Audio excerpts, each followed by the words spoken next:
Well,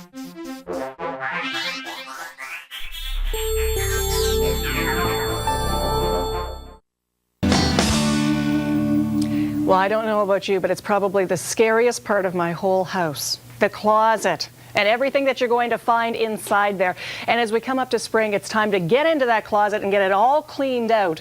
And to do it properly, we've invited the experts on the show with us today. Heart of the Matter Creative Organizing Solutions, Donna Schmidt and Rhonda Erb back with us again. Hi. Good to have you here. Nice to be here. I hate the idea of getting into my closets and finding everything that's there and going through it, and they're not organized properly, and I'm not sure what it is about it. Going into that closet, what's so intimidating about it? Yeah. Well, do you know what? The thing about closets, a lot of people think, I'm going to close the door on it, you know, it's causing me grief, but it's no big deal. But you know what? It's where you start out the beginning of your day. And if your day starts in chaos, then, you know, who knows what's going to follow, right? That's right, exactly. The potential's there. So we have some tips, you know, things that we like to suggest to our clients. And Rhonda. The number one thing in sorting out your closet is to start taking everything out. You have to take everything out before you start? Yes, you do. Oh. You need to start taking things out one by one. You need to handle everything. Some people just kind of look at all their clothes and say, oh, no, I'm going to keep all of them. You need to handle each one. And if you have a really hard time parting with your clothes, even one suggestion is to put on your favorite outfit. And everything that you take out, you're going to compare with the outfit you're wearing.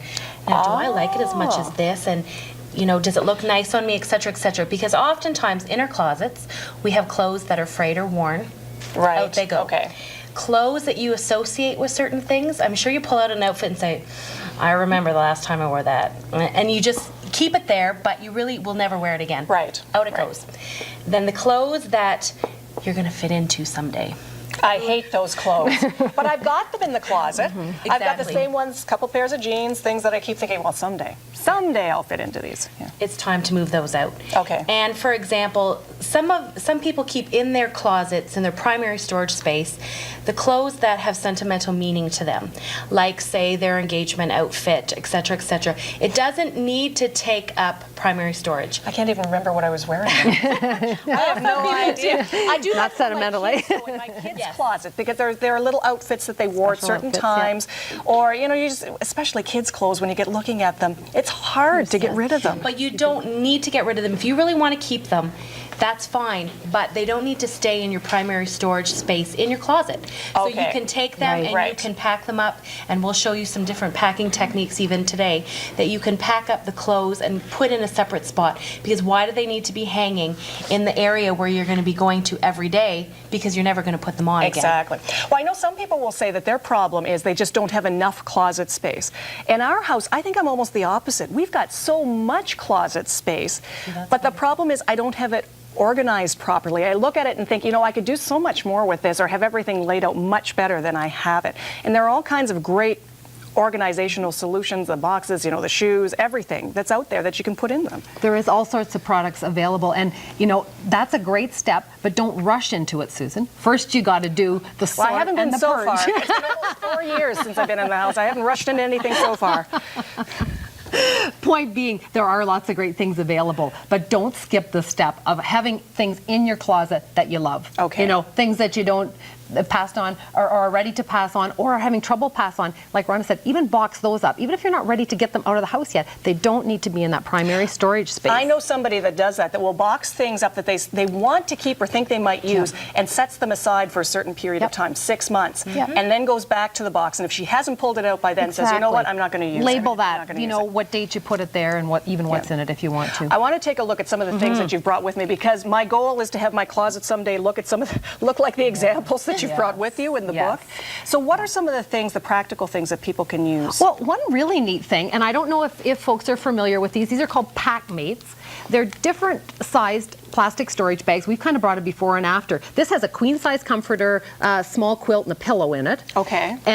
But the air isn't sucked out of it yet, okay? Mine here has a king size bedspread, 2 quilts in it, with the air out of it. You're kidding me. All here. In here? Yes, and this is what we call the large size. Now, there actually is jumbo. There's ones that are bigger than these for you know, really some of the large king-size duvets and that sort of thing. But look at once the air's out of it. Not only is it very it's hard, it's hard, and it's fun. The linen closet is a tough one because when you get a couple of comforters in there, I mean, that takes up the shelf space in itself. So to be able to put this, and this, because it's sealed, you could even slide under a bed. Oh, exactly. Or use other space to store Stick your bounce sheet in it to keep it fresh. Anything that you're packing up, put your bounce sheet in with it. That will keep it nice and fresh smelling. Idea. And once the air, these are totally reusable. My first thought was, okay, this is a one-time thing. You have to cut it open after? Heirloom quilts or whatever. It's just like a huge Ziploc bag. You pop it open out the end. Okay, now I see. And then this is where your vacuum, the round end, once and there's no attachment. And they claim you can use it hundreds of times. Isn't that incredible? I love that idea. This particular one is intended to go into those big Rubbermaid bins. It's kind of a rectangle shape. The picture's on the box there. You know, bedding, like if you have extra bedding for when kids have sleepovers and all that sort of thing, but it takes up such a huge amount of room where you're sleeping bags and it goes camping from equipment. Even bigger than this to down to here. That saves a lot of space in itself. Exactly. And you're right about under the bed. There's lots of great under the bed type of things that are available to make best use. Again, you don't want your day-to-day clothes under there, but your seasonal things or sometimes in a corner of our, like women, in a corner of our closet, sometimes we've got our gift wrap or our gift bags, things like that, you know? Things that should be in every closet, really. You know? You know, make best use of under the bed space. This is a soft-sided one, so not for gift wrap, but there's all sorts of things with the flip-up lids. If your bed isn't quite high enough, a lot of people have that problem. Special things that you can get to go under the corners of your bed to raise them slightly, so you can make use of that. I know the lady that used to live in our house, the one thing she told me was, I love my clothes, Susan. Every closet was just full and full and full of clothes, and she didn't want to part with them. But you know, all in the individual hangers, so it takes up a lot of space. But there are all kinds of different hangers that you can use. This one is for pants? Yep. Okay. And it flips right out. Oh, that just sort of clicks up and then as you pull opposed it to out. having hanger all beside each other. Takes up a lot less space. And then this is a skirt. Oh, a skirt hanger. And you just clip them on so they lie down and take up the space. Oh, okay. I think that's a great idea. I also think it's a good idea if you're doing the closet. I always try to tackle it on my own, and that's probably a mistake when I'm doing it myself because I'm not the best judge, really, of what should be there. You're almost too close to it. It's a good idea to have somebody else come in and sort of work through the process with you that's a little more removed and can help you realistically look at everything and say, you know, are you really going to keep that? Are you really going to use it? Or give you the ideas and how you can set everything up logically and do it that way. I love the ideas. And someday my closet will look like that. I won't have quite as many shoes, but it will look like that. Yep, that's California Closets out of Cambridge. Lots of great things that stack a shelf, and even the department stores at this point, Zellers and Canadian Tire. Zellers. These things are available at Zellers and the under the bed. And they can contact you. There's a website right there, heartofthematter.ca. They can give you a call for more information. And who knows, by next spring, maybe my closets will look like that.